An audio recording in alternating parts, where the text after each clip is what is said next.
네, 진주 같은 진짜 주식을 찾아라. 안녕하세요. 진짜 주식 2부 장희선입니다. 네, 반갑습니다. 주식반장 김문석입니다. 네, 제가 어제 이 분위기 타고 지수가 2,700선을 뚫어줬으면 좋겠어요 했는데 네. 뭐 여러 가지 호재가 겹치면서 진짜 연고점까지 돌파를 해버렸습니다. 시장 분위기가 좀 뜨는 분위기입니다라는 얘기를 주초부터 계속 말씀을 드렸는데 네. 오늘 기대 이상으로 떴고요. 엔비디아가 장 끝나고 깜짝 실적 발표한 영향도 있겠습니다만은 미국 법원에서 이 트럼프의 그쵸. 관세에 대해서 하지 마. 네. 이건 오버한 거야라는 판결이 내려졌다라는 소식 덕분에 오늘 뭐 전 세계 증시가 다 좋았던 하루인 것 같습니다. 맞습니다. 시장이 좀 나아지고 있다면 내가 가진 종목은 또 앞으로 어떻게 될지 궁금하신 분들 많을 것 같은데요. 오늘도 저희가 상담 도와드리도록 하겠습니다. 네, 자 진짜 주식 2부에서는 여러분들의 종목 고충 함께 하고 있습니다. 지금 내 종목이 걱정이다 하시는 분들은요. 지금 하단에 나가는 번호로 지금 바로 전화 주시면 되고요. 샵 파라나파라나로 문자 주시거나 우리 유튜브 실시간 댓글창에 종목 남겨주셔도 바로 종목 상담 받을 수 있습니다. 네, 많은 참여 부탁드리겠고요. 오늘 함께해 주실 두 분 먼저 인사드리겠습니다. 오늘은 임종혁 파트너 그리고 이태우 파트너와 함께하겠습니다. 어서 오세요. 어서 오세요. 네, 안녕하세요. 자, 아마 오늘 이 방송 보시는 분들이 제일 궁금해하는 부분이 네. 뭐 엔비디아는 둘째치고 어쨌든 간에 전 세계가 트럼프가 부과한 이 관세 폭탄 때문에 몸살을 겪다가 그쵸. 오늘 일단 미국 법원에서 이거는 잘못된 거야 하고 일단 스탑 제동을 걸었거든요. 이게 이러면 다시 시장 분위기가 좋아지는 건가? 일단 오늘 반응은 뭐 나스닥 선물도 지금 좋고 오늘 한국을 포함한 전 세계 증시 좋았는데 길게 좋아질 수 있을까가 관건인 것 같습니다. 어떻게 보십니까? 네. 시장의 선택은 관세 정책 불확실성이 상당 부분 해소될 것이다라고 이제 보고 있는 것 같습니다. 지금 코스피 지수가 2월 고점을 시원하게 돌파했습니다.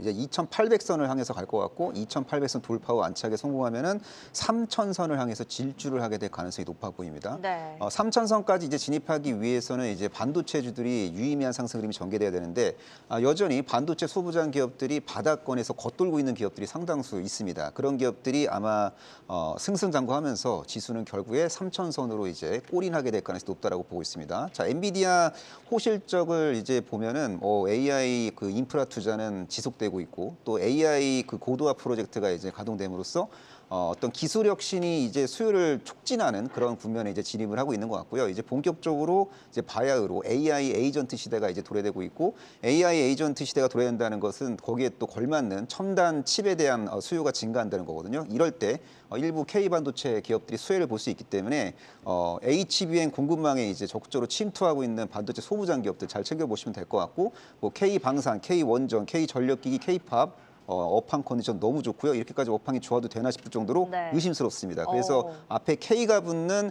그 섹터 안에 있는 종목 중에서 스타 종목이 또 나올 것 같으니까 지금부터 열심히 종목 공부하면요. 돈 많이 벌 수 있을 것 같습니다. 네. 네, 자 우리 관세라고 하는 것은 원래 미국 의회에서 권한을 갖고 있는 건데요. 이 이제 비상사항에서는 이제 대통령 권한으로 할 수 있다고 합니다. 그래서 이제 트럼프가 이제 그 법을 기준으로 해서 지금 전 세계를 대상으로 해서 4월 2일이었죠. 관세 폭탄을 때린 건데, 자 일단 이 부분이 일단 미국 법원에서는 잘못된 거다. 지금 뭐 비상사항도 아닌데 어떻게 이렇게 상호 관세를 때리느냐 해서 일단 없던 일로 하자라고 제동을 건 거거든요. 네. 물론 이제 이 과정에 또 트럼프가 또 항소하고 하는 여러 가지 과정에서 좀 복잡한 일들이 앞으로 많이 있겠습니다만은 과연 이 정시를 좀 추세적으로 끌고 올라갈 수 있는 내용인지 또 중간에도 잡음이 나올 수 있는 건지 자 일단 우리 또 이태호 파트너께도 좀 여쭤보도록 하겠습니다. 어떻게 보십니까?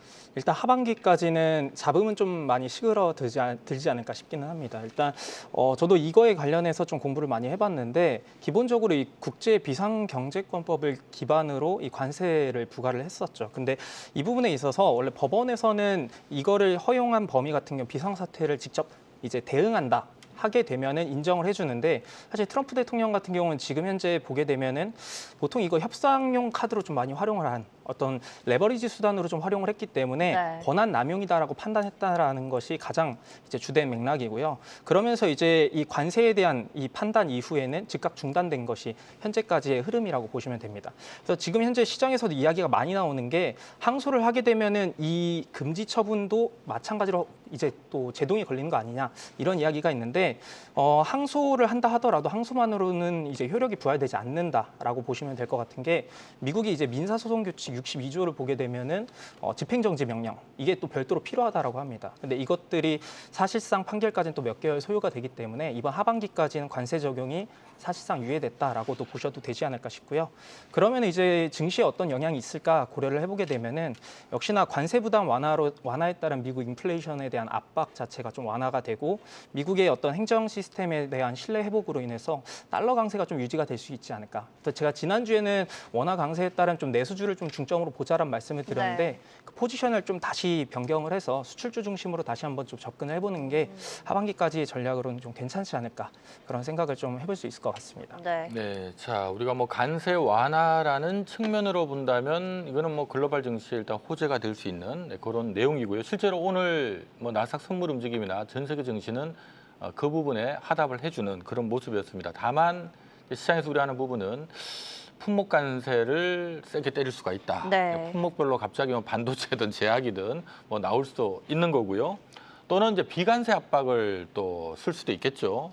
또 거기다 또 앞서도 잠깐 언급됐습니다만은 어쨌든 이게 뭐 분명히 항소를 할 거고 이 과정에서 뭐 항소를 한다 하더라도 어쨌든 간에 일단 뭐 관세가 잠깐 스탑되는 거면 시장에는 좋을 것 같은데 네. 뭐 또 트럼프가 또 강행을 하니 많이 이런 이슈들도 지금 잡음이 있는 것 같거든요. 아마 네. 이 내용들은 제가 좀 더 살펴서 다음에 한번 좀 깊이 있게 좀 다뤄드릴 수 있도록 하겠습니다. 어쨌든 뭐 단기적으로는 오늘 시장 반응도 그렇고 호재로 인식을 하자. 네. 하루만이라도 호재로 인식하자라는 기분이네요. 좋습니다. 채팅창에서도 포트 어떻게 짜야 될지 구성 잘 해야 될 것 같다고 말씀 많이 주시는데요. 이태호 파트너는 내수주에서 다시 수출주를 보자 짚어주셨고 임종혁 파트너는 K가 붙는 섹터 위주로 공부하자라고 하셨습니다. 종목들 관련된 종목들 가져오셨을지는 잠시 후에 진주 반상회에서 확인해 보도록 하겠고요. 저희는 본격적으로 상담, 금쪽 같은 내 종목 출발해 보겠습니다.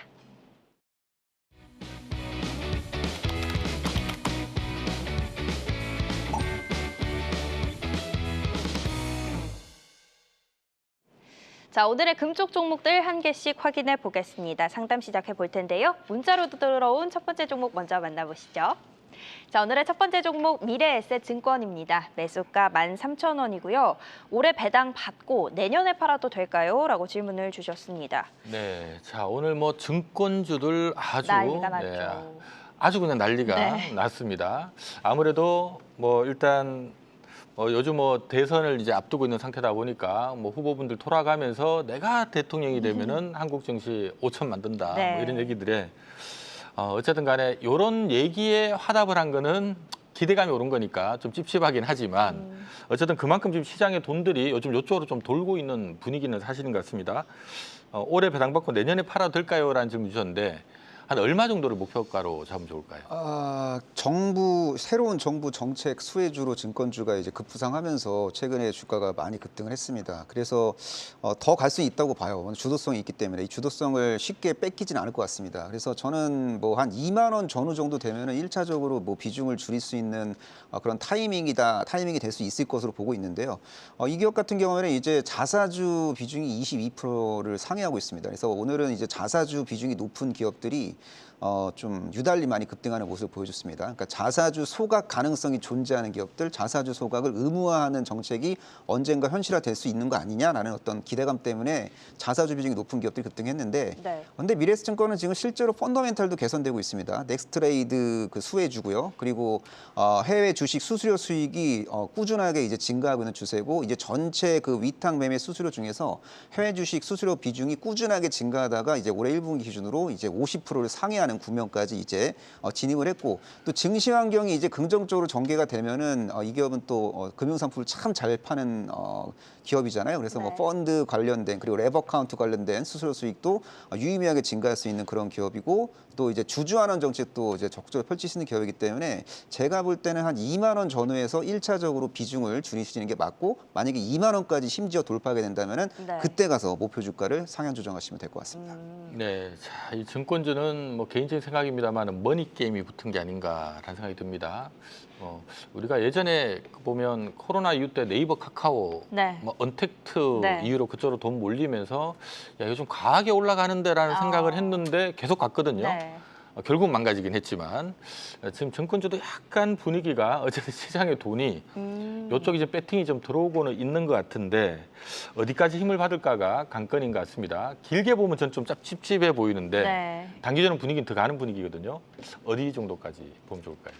지금 미래에셋증권이 가지고 있는 어떤 자본에 대한 부분을 보게 되면은 한 네. 17,000에서 18,000원 정도가 적정 수준이지 않을까 좀 싶기는 합니다.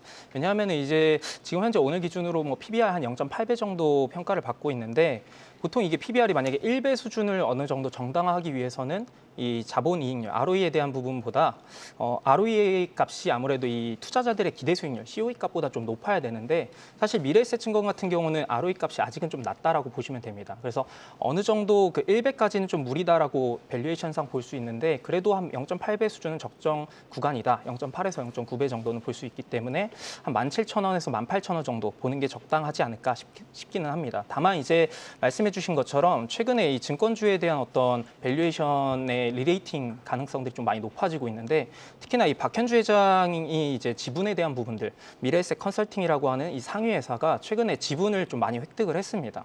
그 말인즉슨 미래에셋 증권의 앞으로의 배당 성향도 좀 확대될 수 있고 자사주 소각에 대한 부분들도 시장의 기대보다는 좀 더 늘어날 수 있는 부분들이 있기 때문에 조금 더 업사이드 요인을 감안해 본다라고 하면은 한 19,000원 정도까지 보는 게 좀 현실적이지 않을까 이런 말씀 좀 드리고 싶습니다. 네. 자, 우리 뭐 대한민국의 증권사가 한 50개가 조금 넘거든요. 이들이 치열한 수수료 경쟁을 지금 펼치는 가운데 뭐 온라인 매매 해보시면 다 아시지만 수수료 정말 싸거든요. 하다 보니까 이 증권회사들은 이익은 뭐 따박따박 나는데 별로 이익이 성장하지 않는 대표적인 성장 정체 산업이다 보니까 네. 오랫동안 주가가 이렇게 좀 박스권에 갇혀 있는 이런 모습이었는데 올해 들어서 어쨌든 간에 뭐 해외 주식 투자하시는 분들 좀 많이 늘면서 그쪽은 수수료가 꽤 된다 하더라고요. 그래서 수수료 수입이 좀 증가하는 부분에다가 최근에 대책을 해서 넥스트레이트까지 생기면서 증권주가 약간 실적도 좀 좋아지고는 있는데 뭐 때마침 최근에 이 관세 피해주 쪽으로 시장에 돈이 좀 도는데 이게 은행, 증권, 건설 약간 이쪽으로 좀 돈이 좀 도는 것 같아요. 네. 그래서 한번 시세를 붙여내는 지금 분위기인데 다만 이제 약간 밸류상으로는 이제 부담스러운 위치에 지금 들어오고 있어서 네. 대신에 항상 제가 이 시간에 말씀드리지만 이 잘 가는 종목은 항상 거품을 만들었다 꺼지거든요. 그냥 꺼지는 경우는 잘 없어서 하여튼 거품은 좀 더 만드는 분위기니까 항상 매일매일 예의주시하시면서 증권주는 좀 보셔야 될 것 같습니다. 좋습니다. 일단 짚어주신 가격들이 뭐 19,000원, 2만 원대였으니까요. 반장님 말씀처럼 한 번 더 시세를 줄 때까지 조금 더 기다리셨다가 대응하시는 게 좋을 것 같습니다. 첫 번째 미래에셋 증권 만나봤고요. 이어서 다음 상담 확인해 보겠습니다. 다음 상담은 전화로 연결되어 있다고 하네요. 네, 시청자님 안녕하세요. 네, 안녕하세요. 네, 안녕하세요. 오늘 어떤 종목 상담 도와드릴까요? 원익 IPS 26,450원. 원익 네, IPS 축하합니다. 26,450원이요. 450원. 네. 네, 알겠습니다. 요거 뭐 매수하신 지는 어느 정도 되셨어요? 한 3개월? 3개월 정도요? 네, 2월 달 한 것 같은데. 어떤 뉴스를 보고 친구가 사라고 해가지고 샀는데 네. 사고 한 번도 올라간 적이 없어요. 아이고, 네. 그러셨구나. 이제는 조금 올라줬으면 좋겠다는 바람을 네, 가지고 네. 저희가 상담을 좀 해보도록 빠져나오고 하겠습니다. 싶어요. 네, 빨리 빠져나오고 싶다. 빨리 빠져나오고 싶으시다고요? 네, 알겠습니다. 네, 저희가 그렇습니다. 전략 세워봐 드릴게요. 자, 우리 친구분 소개로 샀는 종목이 결국 이제 수익을 좀 내고 나오셔야만이 두 분 사이도 돈독해지실 것 네. 같은데, 자, 다행히도 매입 단가가 아주 높지는 않습니다만은 다 매물대가 많은 지역인 것 같습니다. 그 가격까지 봐도 되는지 그 이상 봐도 되는지 어떻게 보십니까? 저는 뭐 3만 원 전후에서 좀 매도를 하는 게 맞는 것 같아요. 물론 장기적으로 봤을 때 3만 원 그 이상도 갈 수 있는 종목입니다만 그래도 종목을 좀 3만 원대 근처에 갔을 때는 교체를 하시고 더 멋진 종목으로 이동하시는 게 바람직하다고 보고 있습니다. 자, 원익 IPS도 이제 제가 왜 3만 원대 근처까지 이제 진입할 수 있다고 판단을 내리고 있는지 그 이유를 설명해 드리도록 하겠습니다. 일단 이 기업은요, 뭐 디램, 낸드, 파운드리 공정에 이제 필요한 장비를 모두 생산할 수 있는 그런 기업이기 때문에 장비 라인업이 좀 다른 경쟁사랑 비교해 봤을 때 좀 화려한 편이다라고 보시면 될 것 같고, 삼성전자가 주요 고객사인데 삼성전자가 메모리 선단 공정 그 전환 투자를 이제 적극적으로 나름대로 하고 있기 때문에 이럴 때 이제 낙수 효과를 볼 수 있는 기업이에요. 그래서 1분기 실적은 적자였지만 2분기 때는 실적이 직전 분기 대비, 전년 동기 대비 유의미하게 이제 증가할 수 있는 기업입니다. 그래서 2분기 어닝 시즌을 앞두고 아마 주가가 V자 반등을 시도할 수 있어요. 그때 비중을 좀 줄이는 전략을 권고하는 바고, 왜냐하면 또 하반기 때 삼성전자가 어떤 규모로 투자를 할지 좀 불확실성이 존재하기 때문에 시장의 주도주가 되기는 상당히 이제 어렵다라고 보시면 될 것 같고요.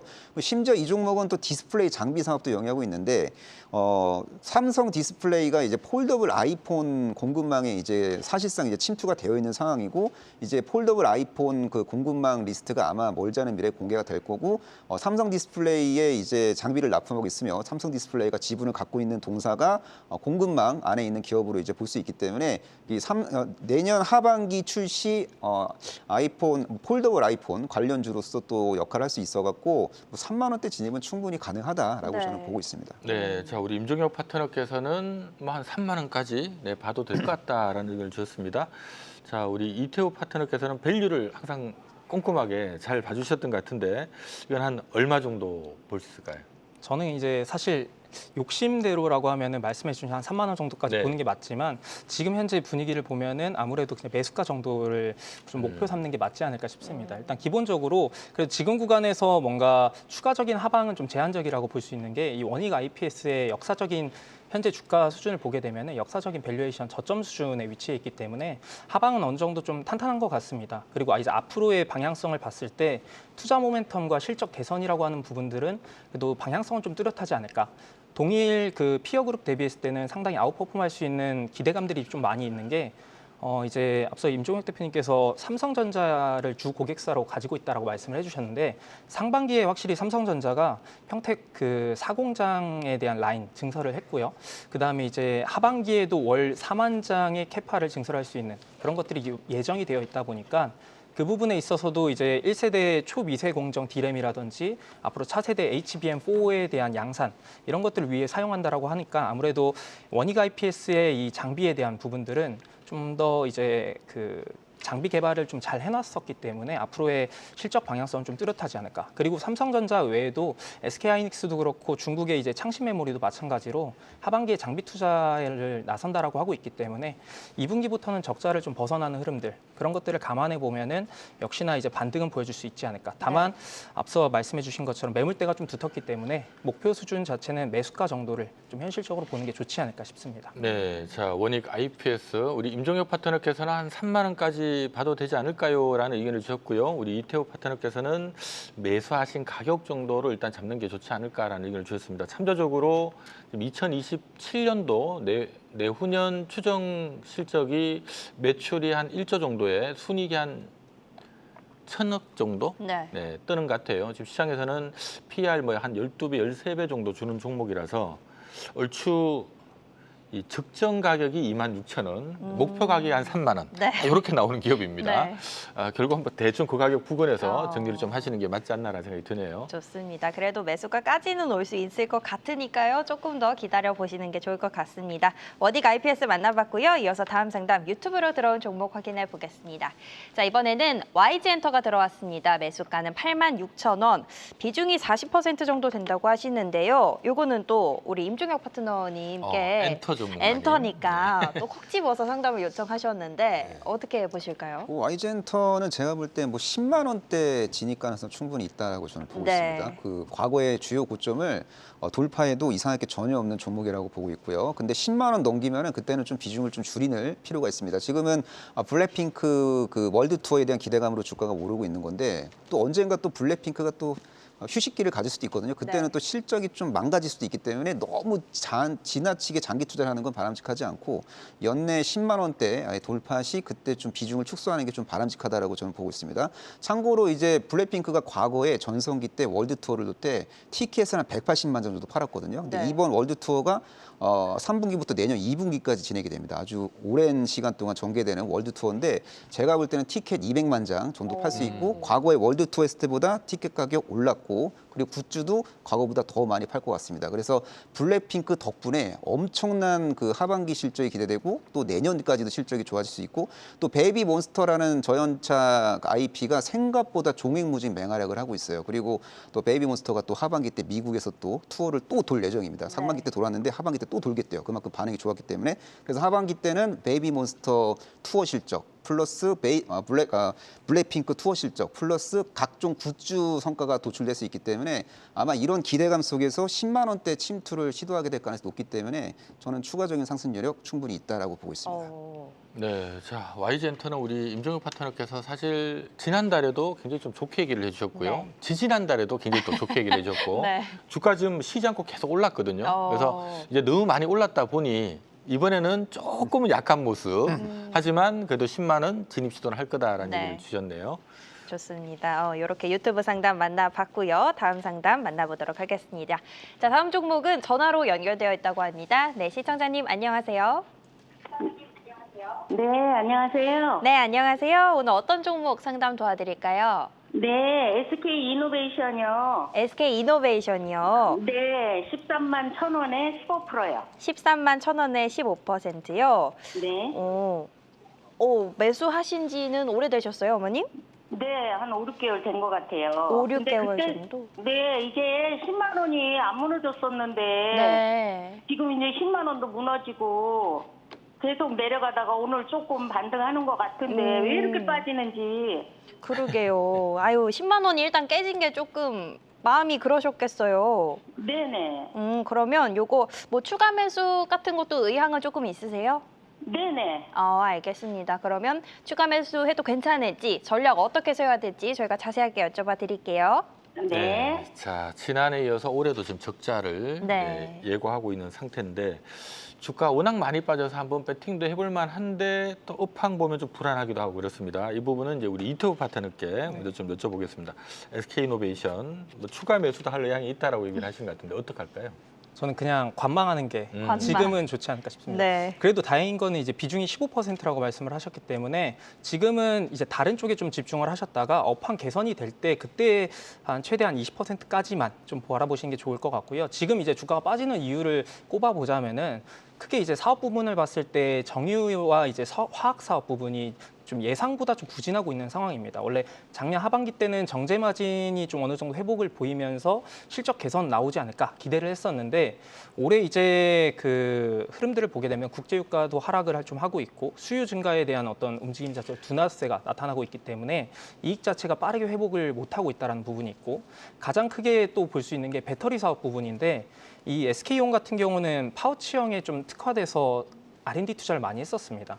근데 이제 지금 현재 시장 자체도 좀 둔화가 되고 있고 파우치형보다는 아무래도 각형 배터리에 좀 더 집중을 많이 하고 있는 상황이다 보니까 설비는 많이 늘려놨는데 수요도 없고 그리고 또 이제 다른 쪽에 시장에 집중을 하고 있다 보니까 가동률이 떨어지는 게 아무래도 부담이라고 보시면 될 것 같습니다.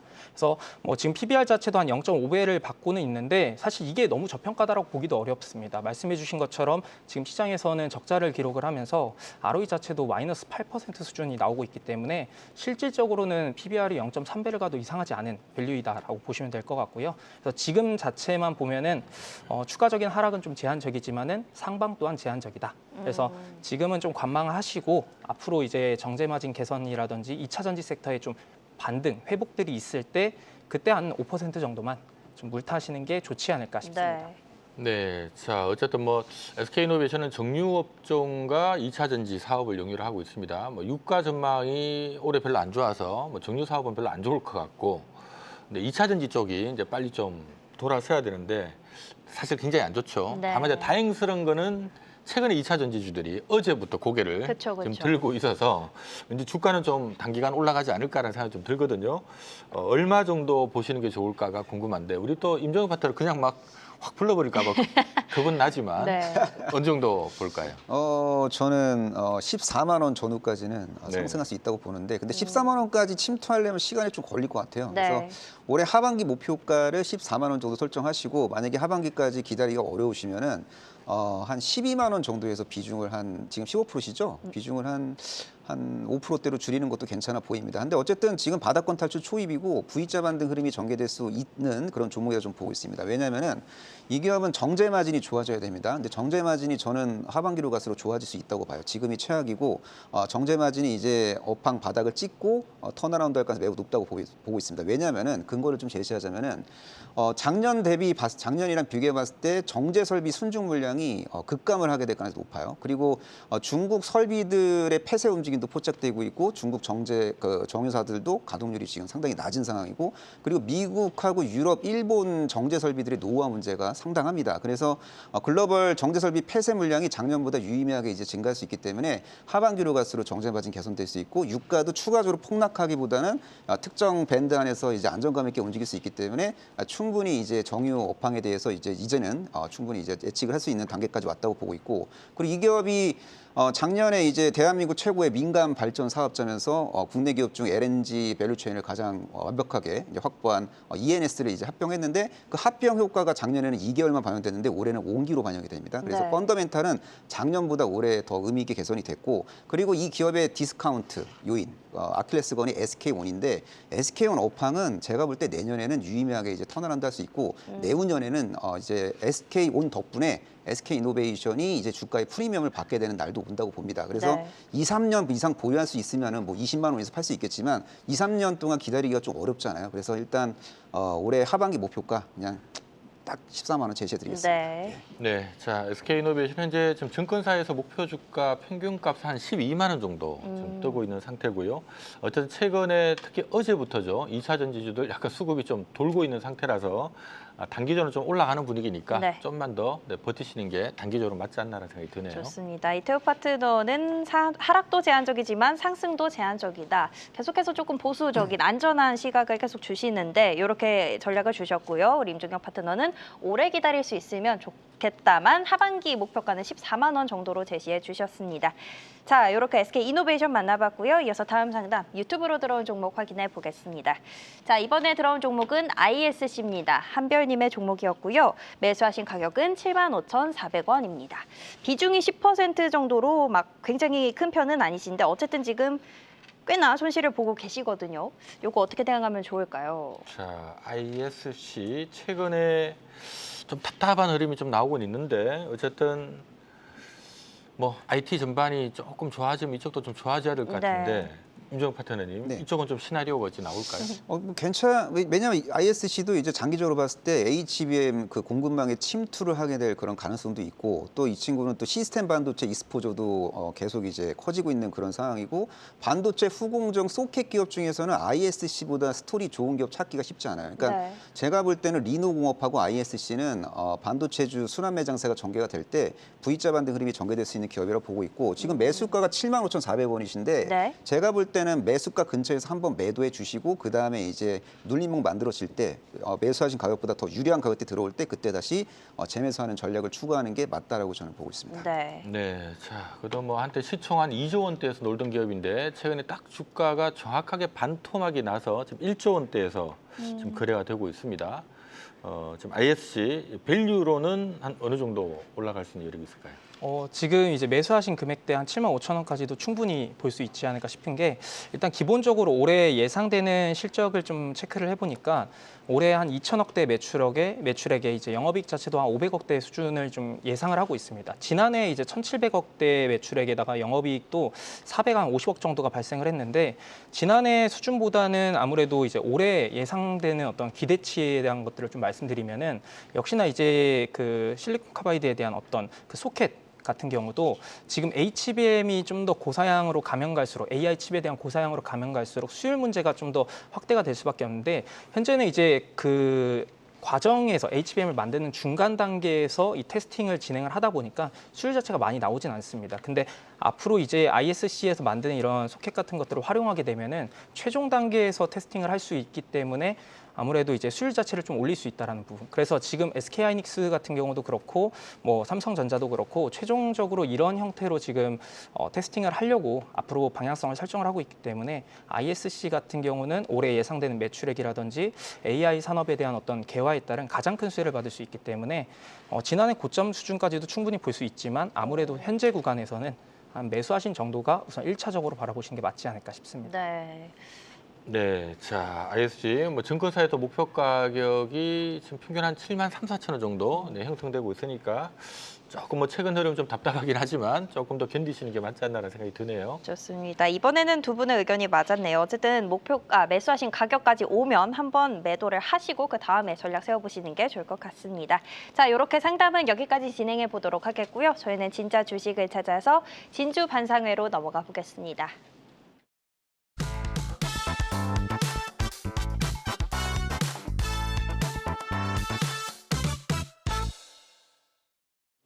자, 오늘 두 분이 선정하신 진짜 주식, 진주 같은 종목들 확인해 보는 시간입니다. 이번 주에 상승 업종이 다양해지고 있는데 오늘 두 분이 가져오신 단기 종목 확인해 보겠습니다. 내 계좌를 핫하게 만들어줄 종목, 이태우 파트너는 계룡건설 가져오셨고요. 임종혁 파트너는 하나오션을 가져오셨습니다. 네, 자, 하나오션대 계룡건설 뭐 둘 다 요즘 핫한 파트입니다. 네. 자, 하나오션을 선택한 이유 들어볼까요? 일단 눌림목을 이쁘게 잘 만들고 있어갖고 단기적으로 슈팅에 나와도 이상할 게 전혀 없다라고 보겠습니다. 산업은행 덕분에 지금 눌림목이 만들어지고 있어요. 산업은행 블록딜 노이즈가 있어갖고 주가가 좀 상대적으로 다른 조선주보다 못 가고 있지만 업황이 좋으면요 그 블록딜 노이즈 충분히 이길 수 있다라고 저는 보고 있습니다. 그래서 슬슬 단기 슈팅 흐름이 이제 전개될 가능성이 높아 보이고요. 그리고 미국의 중국 조선업 제재 반사익 의미 있게 볼 수 있는 그런 기업이고 LNG 운반선 비중이 증가하면서 상반기보다 하반기 때 이익률이 더욱더 이제 개선될 수 있는 그런 기업이고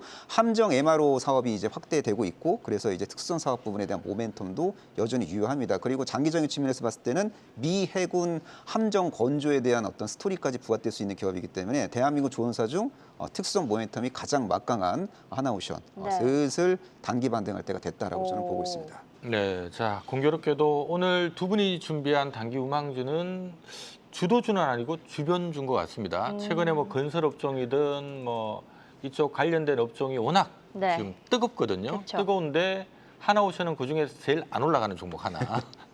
자, 계룡건설도 최근에 건설주 움직이는 거 보면 되게 힘이 없거든요. 네. 자, 어쨌든 그래도 뭐 뭔가 준비하셨을 때는 상대적으로 좀 부진하지만 그래서 매력이다라고 준비하신 것 같은데 어떤 부분을 매력적으로 보고 계신가요? 말씀하신 그 내용으로 네. 준비를 했습니다. 못 올라서.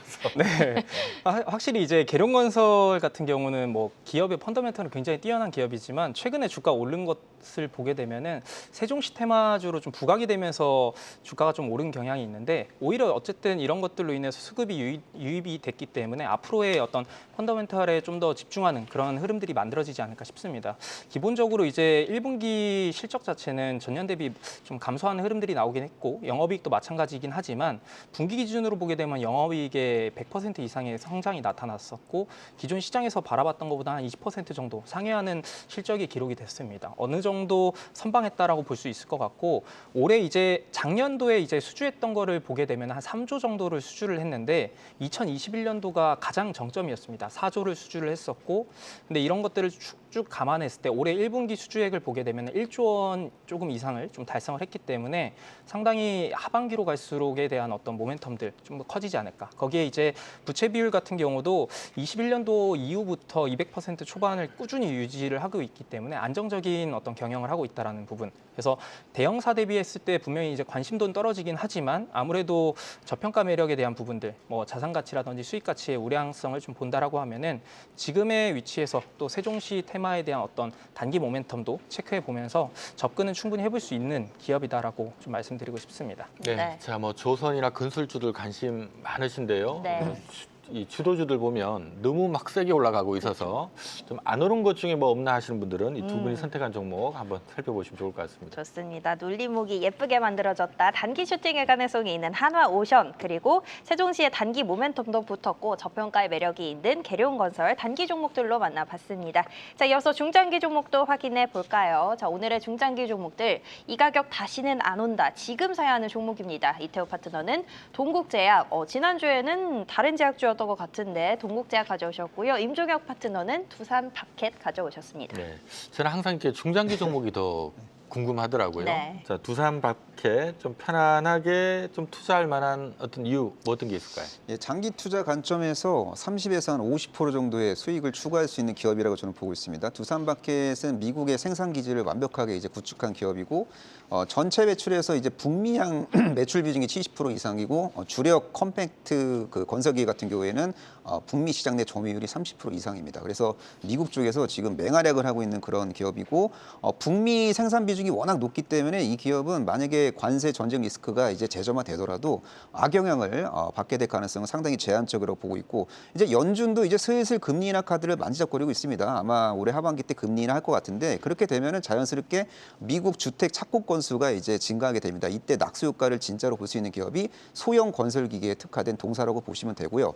그리고 이제 우크라이나 그 영토 내 러시아 점령지 주택이 어마무시하게 파괴가 됐습니다. 그 주택 재건 수요가 상당합니다. 동사는 주택 재건이 본격화될 때 수혜를 크게 볼 수 있는 기업이거든요. 그래서 러시아 점령지 주택 재건 수요가 이제 상당하게 잠재적 수요가 상당하기 때문에 결과적으로 이제 휴전이 이루어지면은 동사가 크게 수혜를 볼 수도 있어요. 그래서 만약에 실제로 그 재건 수요가 의미 있게 발생이 되면은 주가가 생각보다 많이 오를 수 있고 재건 수요가 약하면은 뭐 한 6만 원 위에서 매도를 해야 될 것 같습니다.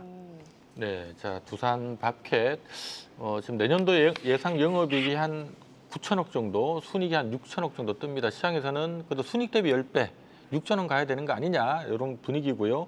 얼추 뭐 시장에서도 목표가 한 6만 원 내외 제시되고 있다는 점 참조하시면 좋을 것 같아요. 네. 자 동국제약도 참 알짜 회사인데 네.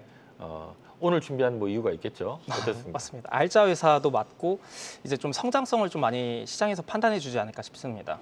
기본적으로 이제 동국제약 같은 경우가 시장에서 상당히 좀 소외됐던 이유를 보게 되면은 꼽아보자면 뭐 전통제약사로 아무래도 시장에서 판단하고 좀 소외시킨 게 가장 큰 주가 부진의 요인이지 않을까 싶은데 사실 이번 1분기 실적 발표를 나온 것을 보게 되면은 헬스케어 안에서 뷰티 부문 매출액이 굉장히 많이 올랐거든요. 그래서 마데카 크림을 만드는 이제 센텔리안 브랜드 중심으로 화장품이라든지 미용기기 부문이 상당히 이제 성장을 많이 시켜주고 있다라고 보시면 될 것 같습니다. 근데 아무래도 지금 이 동국제약 같은 경우는 선행피 한 10배 정도 평가를 받고 있는데 이게 뭐 전통적인 제약사로 인식하면은 그 정도 수준이 적당하지만 최근에 이 화장품이라든지 어떤 미용 의료기기 쪽의 어떤 밸류에이션을 감안해 보면은 충분히 15배에서 18배까지는 평가를 받아야 되는 게 맞지 않을까.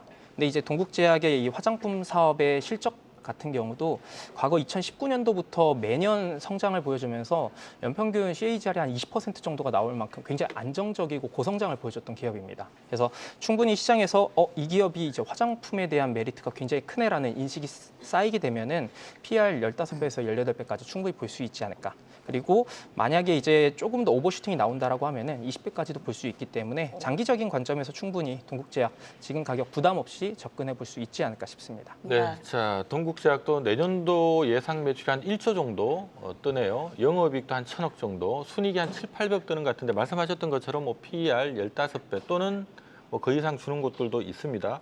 증권사에서 목표 가격을 한 2만 5천 원대 평균 제시하고 있다는 점도 참조하시면 좋을 것 같네요. 좋습니다. 동국제약은 알짜 회사인데다가 화장품 미용 쪽으로 연관해서 보면 지금은 정말 살만한 가격이다 짚어주셨고요. 두산밥켓은 미국의 생산 비중이 높다라는 점 강조해 주셨고요. 목표가 6만 원 제시해 주셨습니다. 자, 이렇게 중장기 종목까지 살펴봤고요. 저희 이제 마무리할 시간이 됐습니다.